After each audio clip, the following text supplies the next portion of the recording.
एक राजा बहुत बलवान था, उसने अपने शत्रु पक्ष के राजा का नाश कर दिया। उसका अकेला लड़का था और उसकी मां।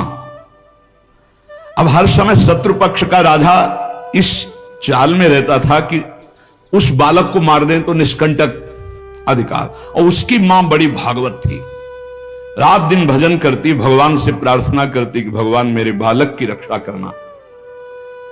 और भगवान के जो सिद्ध संत होते हैं भगवत स्वरूप होते हैं।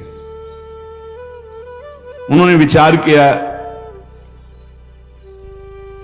संत के हृदय में, एकदम भजन में बैठे थे उसी राज्य में, विचार एकदम आया कि अच्छा भगवान का आदेश है तो लीला करनी पड़ेगी।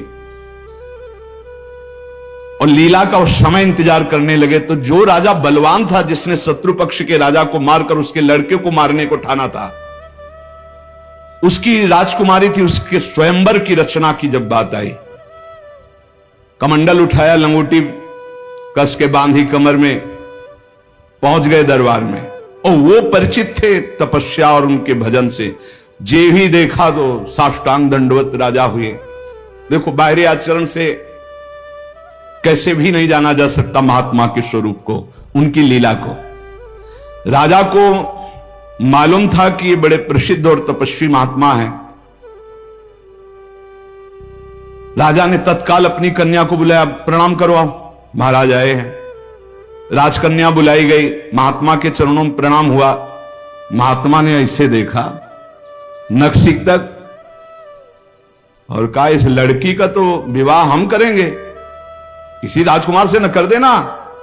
राजा तो एकदम होश उड़ गए, पर बहुत तो प्रवीण भी थे, राजा बुद्धिमान थे। तो उनका, महाराज ब्याह तो आपसे ही कर देंगे, आप जैसा सुयोग्य वर कहां मिलेगा। 80 वर्ष की अवस्था, शरीर में झुर्रियां पड़ रही, दूल्हा की पोशाक मात्र में लंगोटी, धन संपत्ति मात्र में लौकी का कमंडल, आप जैसा दूल्हा कहां मिलेगा। कुछ शर्त हैं, उनका आप पालन कर दो। गए, अपने तिजोरी से इतने बड़े बड़े मोती 2 लाए। बोले ये हमारे पूर्वजों के द्वारा एकत्रित किए हुए 2 मोती हैं, 108 मोती ले आओ। पहली शर्त, राजकुमारी का ब्याह आपके साथ।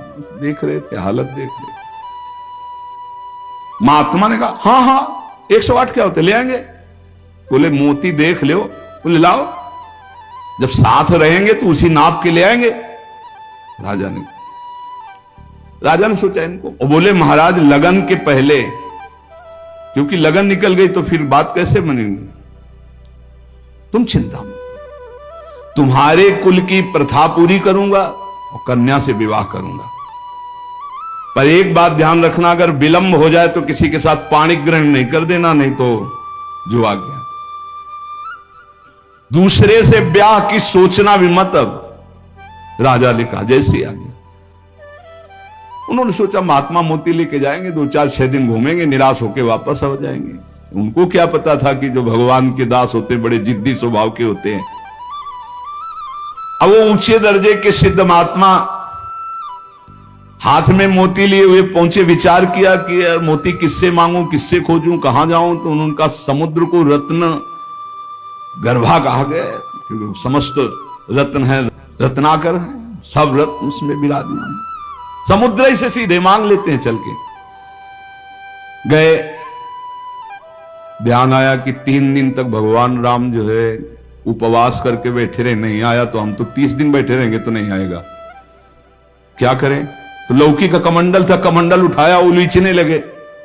1 दिन 2 दिन 3 दिन लगातार, और खूब नाम जप भगवान का। और हर कमंडल में नाम जप करके, मंत्र जप करके जल उलीचने लगे। नाम का प्रभाव, समुद्र के हृदय में जलन पैदा हो गई। समुद्र एक साधारण पुरुष के रूप में पीछे से आवाज की, बाबा ये क्या कर रहे हो। समुद्र को खाली कर रहे हैं, और क्या कर रहे हैं। बोले तुम्हारे लौकी के कमंडल से समुद्र खाली हो जाएगा। बोले मजाक करो मत करो, एक महात्मा ने चुल्लू में पी गए थे, अगस्त जी चुल्लू में पी गए थे, ज्यादा हमको चैलेंज मत करो। समुद्र डरा, बोले उलीच काहे के लिए रहे हो तुम, हमें बता सकते हो? बोले सुना है रत्नाकर है, बड़े बड़े रत्न है समुद्र में, हमें 108 मोती चाहिए। बोले अगर मोती मिल जाए तो समुद्र उलीचना बंद करो, काहे को मेहनत करेंगे हम। बोले वो तो हम दे रहे हैं तुम्हें, दिखाओ मोती। मोती निकाले हुए से ढेर सारे मोती, एक लहर आई, नाप नाप के 110, क्योंकि 2 वो और 108 झोली में डाले। समुद्र ने कहा और भर लो। बोले हम अकिंचन महात्मा है, हमें नहीं चाहिए, ये दुल्हन लेने के लिए शर्त है, इसलिए हमने इनको लिया है और जा रहे हैं। महात्मा जी बड़े गर्व से गए, भगवान की जय जयकार की। राजा देखते ही समझ गया मोती मिल गए, क्योंकि बहुत मुस्कुराहट है। गणित लगाई, लड़की को कैसे बचाऊं। बोले हाँ महाराज। बोले ये ले 110, 2 ही तुम्हारा और 108 है। बोले महाराज जी आपसे कहा था कि कुछ शर्तें हैं, एक तो पूरी हो गई, दूसरी एक कि हमारे शत्रु पक्ष के राजा का वध तो मैंने कर दिया, उसका एक लड़का है, उसकी खोपड़ी तुम हमें ले आओ। महात्मा जी ने विचार किया कि सारा खेल भगवान के इशारे से तो उसी की रक्षा के लिए हो रहा है। भगवान ज्ञान समुद्र है। बोले अवश्य उसकी खोपड़ी लाके देता हूं अभी। उसका जो कुमार है उसको हर समय मंदिर में बैठाल करके खूब कीर्तन भजन करवाती उसकी मां, क्योंकि उसको पता था भगवान ही समस्त मंगलों का विधान करने वाले हैं। अब महात्मा जी उसके राज्य में गए, जे ही राजमाता ने देखा दरबार में संत आए, प्रणाम किया, महल में ले गई, बढ़िया उनको भोग पवाया और कहा प्रभु आज्ञा कीजिए, कैसे आगमन हुआ, स्वाभाविक दर्शन या कोई आदेश पालन? आदेश पालन नहीं, एक तुम्हारे लड़के की खोपड़ी ले जानी, तुम्हारे जो दुश्मन राजा है उसने मंगाया है। सहम गई। तो उनका महाराज मैं तो मां हूं, मैं तो काट नहीं सकती, आप साधु हो, आप काट के ले जाओ, ये लड़का मैंने आपको दिया। कहा जब दिया तो काट के ले जाने की क्या जरूरत है, पूरा ले जाएंगे हम, काट के ले जाने की जरूरत क्या है? बोले महाराज पूरा राज्यभार आगामी राजा यही है, और आज तक मैंने भगवान की आराधना की अपने पुत्र की रक्षा के लिए।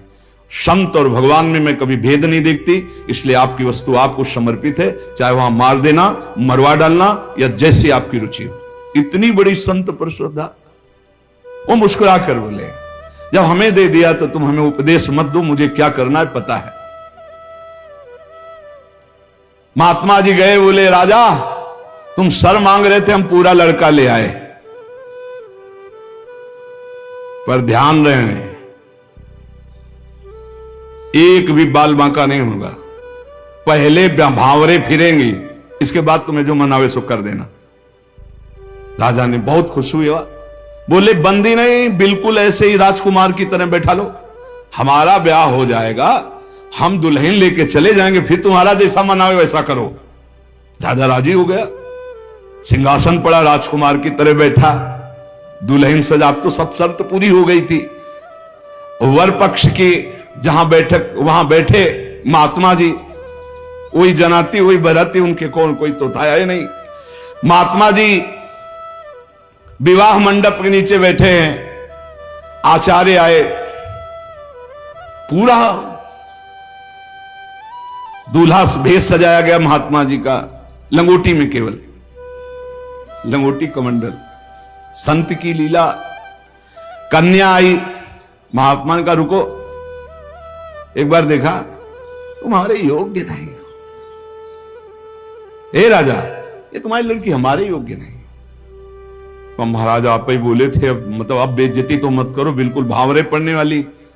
लड़के की तरफ देखा, हे यहां खड़े हो बगल में, ये योग्य है तुम्हारी लड़की की, एक चुप, ब्याह कर इसके साथ। तुरंत अपने तपोबल से उस लड़के का ब्याह कराया। बोले सौभाग्य, जाओ। मां ने आराधना किस बात की थी कि दुश्मन राजा कहीं हमारे पुत्र को ना मार दे, और ये आदेश भगवान ने संत को दिया। तो इतनी बड़ी लीला संत ने रची, और उस राजा से कहा होश में तुम्हारी बेटी का सुहाग है, पूरी सुरक्षा उस राज्य की भी तुम्हें करनी, और अगर हमें सुनाई दिया किसी भी तरह का विरोध, महाराज कभी कभी भगवान की आज्ञा से संत जन कुछ ऐसी लीलाएं करते हैं जिन लीलाओं को बाहरी आचरणों से आप जान ही नहीं सकते कि मामला क्या है। तो कह रहे हैं कि बाहरी जो लीला है वो तो कोई नाटक का पात्र भी कर सकता है, लेकिन संतों की लीलाओं को बिना भगवत प्राप्त कोई जान नहीं सकता है। हमारे ग्वारिया बाबा वृंदावन के सेवा कुंज गली से मस्ती से में चले आ रहे हैं, यार की मस्ती में। सामने से कुछ बंगाल से एक परिवार आए हुए थे दर्शन करने, उनके साथ लड़की को देखा। 70 वर्ष के होंगे बाबा, ग्वारिया बाबा। बिरज गए, बोले नहीं हम इससे ब्याह करेंगे। अरे बंगाली बोले कैसे करोगे तुम ब्याह, बेटी हमारी हम ऐसे। बोले नहीं। अब तो आवाज हुई तो सब ब्रजवासी इकट्ठा हो, ब्रजवासी हंसने लगे क्योंकि जानते थे बाबा सिद्ध है और बालवत उनका व्यवहार। बोले लेंगे, दुल्हन लेंगे, इसी के साथ विवाह करेंगे। बंगाली ने कहा तुम चिता में भरो, जहां भरो, हम अपनी बेटी का ब्याह तुमसे। तो बोले नहीं करेंगे। झगड़ा शुरू। ब्रजवासी बंगाली से बोले भैया तुम नहीं जानते, ये सिद्ध महापुरुष है, एक बार हाँ कर दे, नहीं ये जल जाएगा बाबा। बोले अगर कुछ भी हो तो हम लोग हैं, तुम चिंता मत करो, एक बार हाँ कर दो। उनको समझाया, अलग ले जाए। बोले बाबा ब्याह के लिए तैयार है। बोले तैयारी की जाए। वो तो घबरा रहा है। ब्रजवासियों का बाबा पूरी तैयारी है, बस तुम अपनी तैयारी कर लो दूल्हा बनने की। यार नहीं इच्छा तुम्हारी? नहीं। बोले हमारे यार की इच्छा नहीं। चलिए। संतों की बाहरी लीलाएं ऐसी, जो सिद्ध पुरुष होते हैं उनको लोक व्यवहार की, क्योंकि वो अब सबको भगवत स्वरूप देकर एक आनंद लीला उनकी चलती रहती है। तो कह रहे कि नाटक करना, गंभीरता का, ये सब ये तो नाटक पात्रों में हो सकता है, लेकिन भगवान के संतों की अभिनय की बुद्धि नहीं होती, वो स्वाभाविक भगवत प्रेरित लीलाएं उनकी होती रहती। बोले मिताहार, आधा किलो देसी घी, किलो 1.5 किलो रबड़ी, आधा किलो 1 किलो दाल सब्जी, ऐसी रोटी बीता से ना पी जाए। जब कोई देखे है चल उधर देख, अब प्रसाद पाए। संतों की तो लीलाएं जान नहीं सकते। 10 ग्राम संख्या एक बीजा में मर जाए। जो भगवत प्राप्त महापुरुष, उनकी अलग अलग लीलाएं होती हैं। इसलिए कह रहे जो सिद्ध पुरुष है उनको बाहरी आचरण, अगर वास्तविकता आपको देखनी साधुता की तो मुमुक्षुता में देखिए, या जो साधक तन्मयता पूर्वक भजन में लगे उनको देखिए। सिद्ध पुरुषों से आप पहचान नहीं सकते कि किस कोटि के महापुरुष है। संत आंतरिक क्षमता से युक्त होते हैं। क्या भक्ति से ऐसी ऊंचाई प्राप्त होती? ज्ञान से और भक्ति से, दोनों से ऊंचाई प्राप्त होती है। या कोई ज्ञान मार्ग का उत्तम पथिक या भक्ति मार्ग का उत्तम पथिक। अज्ञानी पुरुष तो प्राप्त समझ ही नहीं सकता संत महापुरुषों की चेष्टाओं को। तो क्या अपने को सबसे श्रेष्ठ समझते हैं संत? नहीं नहीं नहीं, सबको अपने से श्रेष्ठ समझते हैं भक्ति के संत, और सबको आत्मस्वरूप समझते हैं ज्ञानी संत। अपने से सबसे श्रेष्ठ समझते हैं भक्त सिद्ध संत। सो अनन्य गति जाके असमति न टरे हनुमंत, मैं सेवक सचराचर रूप स्वामी भगवंत। मैं सेवक हूं, चराचर जगत मेरे भगवान का स्वरूप है, ये सिद्ध भक्त का। और जो ज्ञानी होता है वो सर्वम खलमिदम ब्रह्म, वो ब्रह्म स्वरूप अपने आत्मस्वरूप का अनुभव करके नानात्व का विस्मरण कर देता है। भक्त समस्त विश्व के लिए भजन करता है। देखो साधक अपने लिए भजन करता है, और सिद्ध किसके लिए भजन करता है? विश्व के लिए। सिद्ध पुरुष का तन मन और भजन, ये प्रत्येक चेष्टाएं जगत मंगल के लिए होती है, उनका अपने लिए कुछ नहीं होता। जैसे साधक परेशान रहता, मेरा कल्याण हो जाए, उसके लिए भजन साधन कर। सिद्ध पुरुष का नहीं, उसकी सारी भजन साधन की चेष्टाएं, सब जितना दिनचर्या है वो जगत मंगल के लिए होता है। सब पूरे संसार को देते रहते, तुम्हारा मंगल हो, तुम्हारा कल्याण हो। उनके पास कोई चीज नहीं रहती, कोई चीज नहीं, सब पर भगवान का अधिकार, सब भगवत स्वरूप जगत, इसलिए अपना कुछ नहीं। बड़ा ऊंचा भाव होता है भक्त का, जो सिद्ध महापुरुष होता है। जब तक देखो संतों की चेष्टाओं को नहीं जान पाओगे, उनका जो भाव होता है बड़ा विचित्र होता है। एक नाव में बहुत से लोग बैठे हुए थे, संत भगवान भी बैठे हुए थे, आराम से नाव चली जा रही थी, सब इधर उधर की बातें कर रहे थे। संत तो एक उन्मत्त अवस्था में। नाविक ने कहा सावधान, नाव भंवर में फंस रही है, अब डूबने वाली है। संत भगवान का कमंडल था, फौरन ढक्कन हटाया और भर भर करके नदी से पानी नाव में डालने लगे। अरे वो ये क्या कर रहे हो, किसी के नहीं सुन रहे थे। 10-12 कमंडल तो डाल ही चुके थे। इतने में नाविक ने कहा भगवान की कृपा से नाव भंवर से निकल गई, बचने का संकेत है। जो कमंडल से डाला था बाहर फेंकने लगे। सबने पक्का समझ लिया, जब डूबने वाली थी तो नदी से पानी डाल रहे थे, और जब बचने वाली है तो नाव से बाहर डाल रहे थे। वे पागल दिमाग के हैं, लेकिन वो नाविक बहुत से संतों को पार किए थे। तुम मत करना ऐसा, ये सिद्ध पुरुषों की बात कह रहे हैं। हाँ, जो कि हम भी सिद्ध ही दिखाने के लिए ऐसा कुछ करें तो पिट जाओगे। वहां सिद्धों की एक अलग भागवतिक महिमा भी होती है।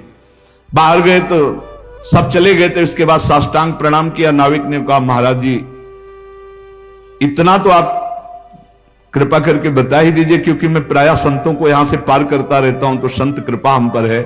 आपके देखने से लगता है कि आप भजन में उन्मत्त रहते हैं। फिर आपकी चेष्टा मेरी समझ में नहीं आई। जब मैंने कहा नाव डूबने वाली तो आपने नदी से पानी इधर, और जब मैंने कहा बचने वाली तो नाव से नदी में डालने लगे। इसका मतलब क्या था? तो उनका जब हमें यह पता चला आपके मुख से कि भगवान डुबोना चाहते, तो हमने कहा भगवान की इच्छा में 10 कमंडल हमारे, तो हम डालने लगे। जब कहा बचाना चाहते तो हमने सोचा भगवान जब बचाना चाहते तो हम भी सहयोग करें, तो जो डाला था वो बाहर कर दिया। जोई जोई प्यारो करे सोई मोई भावे भावे मोई, जोई सोई सोई करें प्यारे। जो इस सिद्धावस्था को प्राप्त है वो भगवान की रुचि में रुचि मिला के चलते हैं। ऐसा आप मत करना, वो सिद्धों की अलग लीला होती है। तो यहां कह रहे हैं जो भक्ति में जो परिपक्व महापुरुष है वो सारे जगत को भगवत स्वरूप मानकर अपने तन मन भजन के द्वारा सबका मंगल करते रहते, सबका हित करते रहते हैं। संतों में भागवती का आवेश होता है, वो बनावटी नहीं होता। भागवती का, उससे जगत मंगल होता रहता है। बनावटी खूब गड़ छोल करके वचन बोलना, खूब लच्छेदार भाषण करना, ये तो बुद्धि की तरह से हो सकता है। लेकिन जो संतों में एक भागवतिक होता है, उसी से जगत मंगल होता है, उसी से जन कल्याण होता है। उसमें टुटका और जंतु और कलावा और राख इनकी कोई जरूरत नहीं होती। उनकी दृष्टि मात्र से, वचन मात्र से जगत मंगल होता है। मुद मंगलमय संत समाजू, जो जग जंगम तीर्थ राजू। चलते फिरते साक्षात तीर्थराज हैं, जो दरस परस अघनाश बास निज संग करो दिन। जिनके दर्शन मात्र से, स्पर्श मात्र से बड़े बड़े पाप नष्ट हो जाते हैं, ऐसे भगवान के प्रेमी संत जन होते हैं। तो क्या जैसे अज्ञानी मनुष्य को देह में ममता होती है, आसक्ति होती है, वैसे क्या संतों को भी अपनी देह प्यारी होती है? वैसा कि मैं पुरुष हूं और ऐसा अभिमान होता है? बिल्कुल नहीं। विशुद्ध ज्ञान और विशुद्ध प्रेम में मिट जाता है, बिल्कुल नहीं रहता। एक बार यही प्रश्न किया था एक भैरव सिद्ध करने वाले ने आद्य गुरु भगवान शंकराचार्य जी से जाकर कि आपका ब्रह्मबोध होने के कारण शरीर से कोई राग नहीं है? बोले नहीं। बोले हम आपकी गर्दन उतार के ले जाए, हमारी भैरव यज्ञ पूर्ण हो जाएगी तो मैं सिद्ध हो जाऊंगा, क्योंकि आपको शरीर से कोई राग तो है नहीं, मिथ्या है आपकी दृष्टि में। बोले पक्का, पर अभी जो उतारोगे तो शिष्य लोग हैं, ये तुम्हारा हित कर सकते हैं। कल 4 बजे आना, यहीं पीपल के नीचे मैं ध्यानस्थ दूंगा, सर उतार ले जाना। वो 4 बजे आया अस्त्र लेकर, तो स्वामी नरसिंहाश्रम जी महाराज गंगा स्नान कर रहे थे। एकदम आवेश आया, हुंकार भरी दौड़ते हुए आए, और वो पहुंच भी नहीं पाया था, उठा के पटक दिया और नाखूनों से उसे फाड़ दिया। फिर एकदम आवेश शांत हो गया। तब ये भगवत आवेश, ये जो बड़े महापुरुषों के चरित्र हैं, ये बड़े शिक्षास्पद भी होते हैं और ये अलौकिक भी होते हैं। कभी कोई महापुरुषों की नकल ना करे, हमारी प्रार्थना है कभी नकल न करे कि हमारे गुरुजी ऐसे, तो नहीं, जो गुरुजी के उपदेश है उनके अनुसार चले। बड़े सिद्ध महापुरुषों के बड़े विचित्र विचित्र लीलाएं होती हैं। महापुरुषों की बाह्य चेष्टाओं को बिल्कुल नहीं समझा जा सकता, इसलिए कभी उनकी परीक्षार्थ ये जांच न करे कि हम बाहरी आचरणों से उनको हम आपको सत्य कहते, बड़े बड़े महापुरुषों से मिले, आप कदापि नहीं जान सकते, कदापि नहीं जान सकते कि ये किस कोटि के महापुरुष हैं, किस कोटि के महापुरुष है। बहुत बहुत ही बड़े बड़ों को संशय हो जाए कि ऐसा नहीं हो सकता। जैसे भक्त संपूर्ण विश्व को साक्षात अपना इष्ट देव मानता है, काम पड़ने पर विश्व हित के लिए प्राण त्याग सकता है, क्या ज्ञान मार्ग में चलने वाला सिद्ध महात्मा भी ऐसा कर सकता है? हां। पहली बात तो उसकी दृष्टि में देह का, ऐश्वर्य का मूल्य ही नहीं है, तो उसको समर्पित करने में क्या देर लगेगा। अतएव अगर सुख पहुंचाने की जरूरत पड़े जगत को, तो ज्ञानी महात्मा अपने प्राण दे सकता है, जैसे भक्त अपने प्राण दे देता है। क्या ऐसे सिद्ध महापुरुषों के आचरण अनुकरण करने चाहिए? हां, जो आचरण उनके उपदेश से मिलते हो। सच्ची मानिए बहुत मुश्किल है, जो बड़े महापुरुष, शुद्ध महापुरुष, भगवत प्राप्त महापुरुष है, बहुत मुश्किल है, क्योंकि जब तक शरीर भान रहता है, जब तक साधना रहती, तब तक आचरण आप देख सकते हो। बहुत सावधान, अगर वैराग्य देखना है तो साधक में देखिए, और तितिक्षा और ज्ञान मार्ग की चढ़ाई देख ली तो मुमुक्षता में देखिए। न ज्ञान सिद्ध और न भगवत भक्ति के सिद्ध महापुरुषों में आप उनको फिर पहचान नहीं सकते, फिर नहीं पहचान। बड़ा विचित्र खेल है। आचरण वही महापुरुषों के अनुकरणीय है जो उनके उपदेश से मिलते हों। केवल आचरण जो उपदेश से मिलते हो बस पकड़ लीजिए, उनके सब आचरण अनुकरणीय नहीं है। एक एक उनके आचरण आपको भगवत प्राप्ति करा सकते हैं, पर वो आचरण जो उनके उपदेश से मिलते हों, बिल्कुल आप लोग बिल्कुल समझ ही नहीं सकते हैं, नहीं समझ सकते। हमने देखा है महापुरुषों को, पर उनके साथ बिल्कुल ऐसे रहा जाता है जैसे बच्चा, बालवत, जैसे छोटा बालक घरौंदे बनाता है, खेलता है, कुछ मिनट में बिगाड़ कर चल देता है।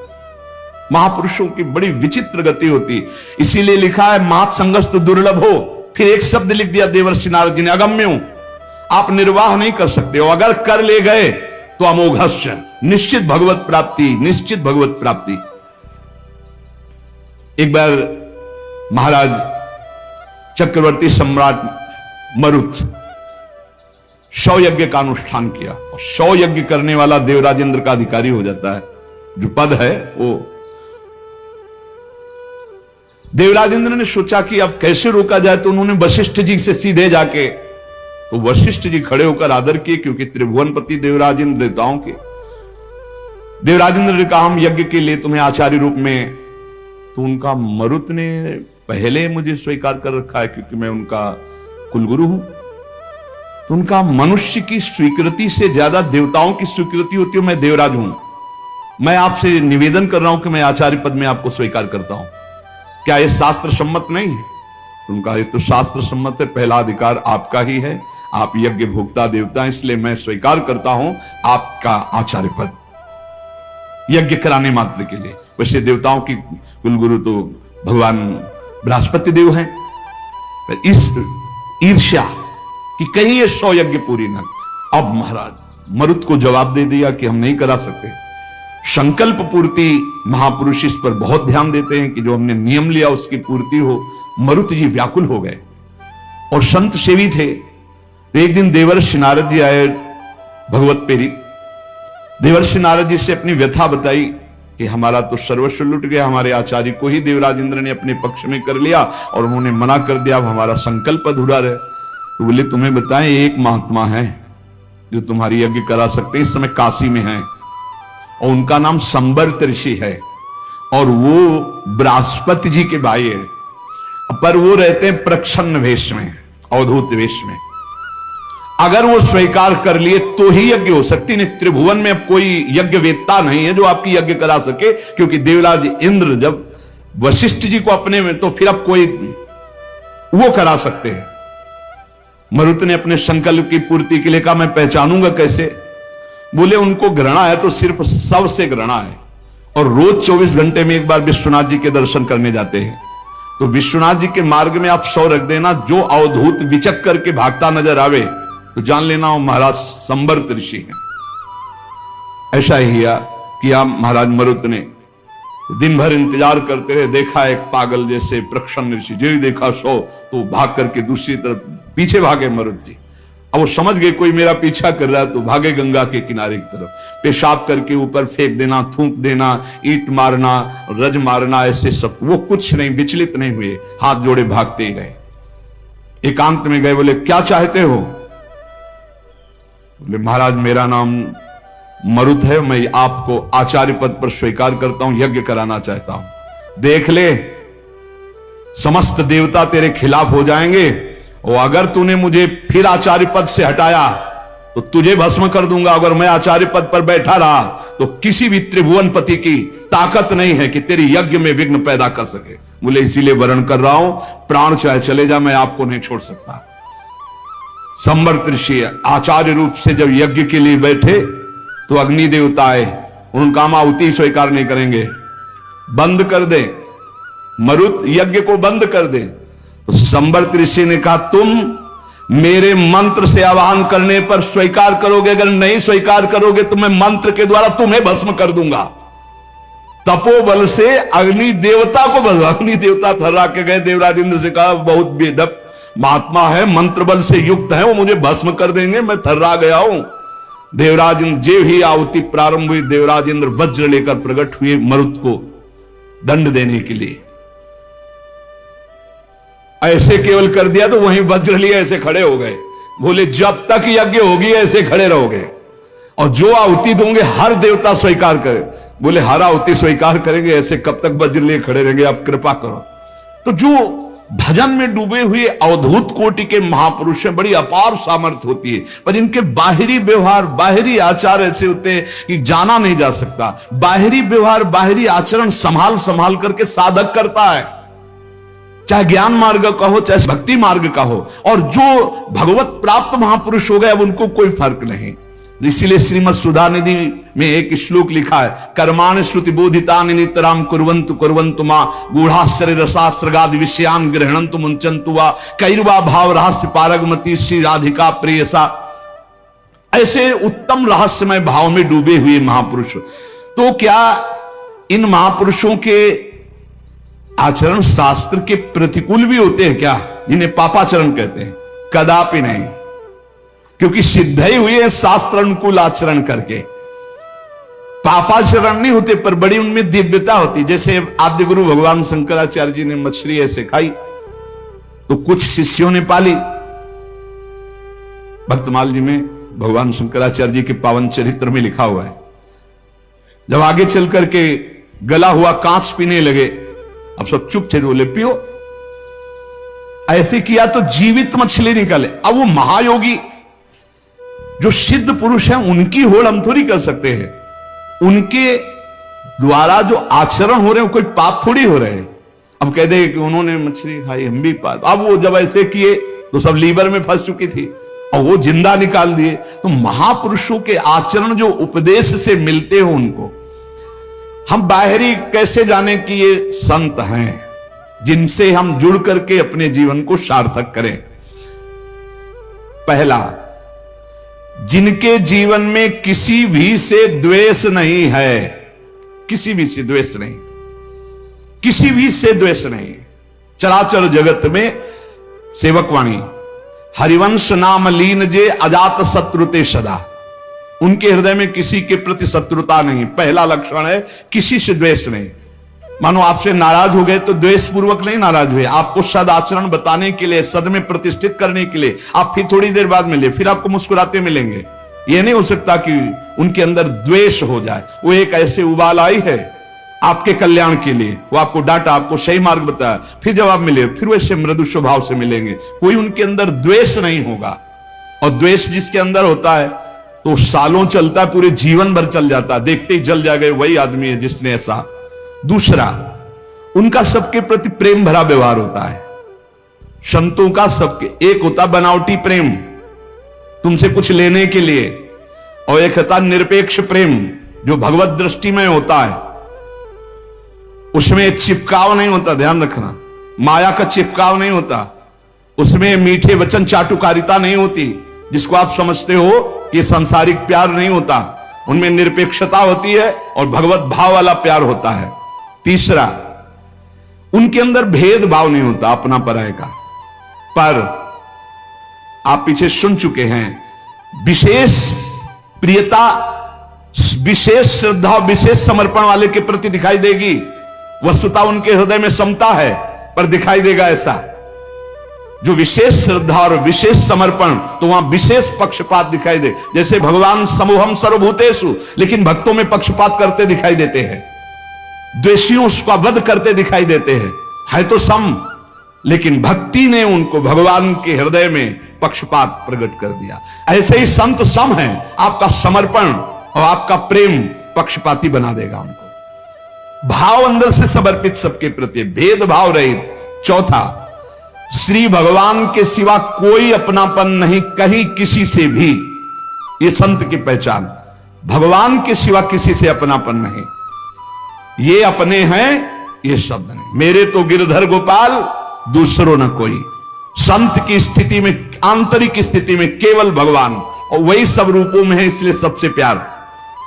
शरीर मन वाणी में कहीं भी अहंकार नहीं, न शरीर में, न मन में, न वाणी में। सुख दुख में जिनकी बुद्धि स्थिर रहती है वो संत हैं।